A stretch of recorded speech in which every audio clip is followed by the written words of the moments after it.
সামনে শনিবার মানে হচ্ছে নভেম্বরের 23 তারিখে আমার জন্মদিন। তো আমি ভাবতেছি এই দিন আমি কি পরবো। আমি শিওর না, মানে বুঝতে পারতেছি না। পরে ভাবলাম আমি মানে আলমারি খুলছি, ইভেন এখন আমার আলমারি খোলা। তো এখন হচ্ছে এই দুইটা শাড়ি বের করছি। এই দুইটা শাড়ি আমার বিয়েতে পাওয়া। এই দুইটা শাড়ি বের করছি, এই দুইটা শাড়ি এখনো আমার পরা হয়েছে না। তো ভাবলাম এই দুইটা থেকে যে কোনো একটা পরা যাইতে পারে, যেহেতু এখন এই দুইটা পরি নাই। আর এই দুইটার সাথে তো আবার ব্লাউজ নাই। তো আমার যে এই যে গ্রিন কালার ব্লাউজটা আছে না, এটা এত সুন্দর একটা ব্লাউজ, অনেক গর্জিয়াস একটা ব্লাউজ। এই ব্লাউজটা দিয়েই আমি অনেক শাড়ি পরতে পারি। তো ভাবতেছি এটা দিয়েই এটা পরতে পারবো। এই রেডটার সাথে ওই গ্রিন ব্লাউজটা যায়, আর এই ইয়েলোটার সাথে তো যাই। এটা একটা জামদানি, এটার সাথে তো এটা যাই।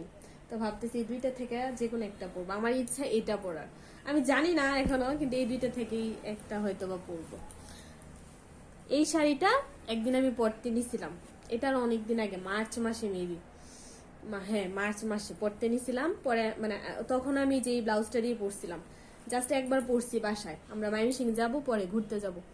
পরে বিয়ের পর পর তো টানা কয়েকদিন শাড়ি পরছি, পরে মানে সুন্দর করে পরতে পারি না শাড়িটা। এটা কাঁথা স্টিচের শাড়িটা, এটা আমাকে আমার একজন মামা দিছিল বিয়েতে। পরে সুন্দর করে না পরতে পারি নাই, পরে হচ্ছে খুলে ফেলছিলাম। এই যা পরছিলাম, এখন জন্মদিনে পরবো।